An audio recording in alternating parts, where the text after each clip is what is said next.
మామ అబద్ధం ఆడకుండా నువ్వు ఇంకో పోరు అదే గడ్డి కుప్పలు ఉంటే ఏం చేస్తుర్రా? నిజం చెప్తానా మామ, రప్ప రప్ప నూకుతుండ్రా. అరే బాషి నువ్వేం చేస్తావురా? ఆడారా అక్క అక్క అనే శక అన్నక్క నన్ను నిడిచిపెట్టక్క అనేటోడు. అమ్మతోడు నీ ఇజ్జత్ మొత్తం తీసిదేంగిరా బాషి. అద్రా మామ నన్ను గెలగకి చెప్తానా? ఏం చేస్తావురా, గెలుకుతా పిల్లాదులు కూడా కాదు నీతోని. మనం ధరంపూరికి ఆంటీలను షార్ట్ అయ్యడానికి పోతే ఈడెప్పుడు నచ్చిండారా మనతోని? ఆడక్కలేక బయట నిల్చున్నాడు పిల్లి పిచ్చలోడు. అరే చాలరా, నేను వడ్డామనం చాలరా, పారా పోదాం ధరంపూరికి. అరే గాడేదో అంటే నువ్వు అంతగానం అవుతున్నావేంద్రా? అద్దురా మామ.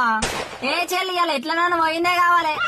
ఇవాళ పోయి షార్ట్ వేసి రేపటి నుండి నోరు తెరవకుండా వేయాలి నేను. గుడ్డలేవాది గుడిసె కాపాలన్నట్టు ఇలా అంజుడు కనుడు మందమేరా, పోవుడైతే లేదు. నేను బండి తీ మామ, ధర్మపూర్ పోవుడే కావాలి.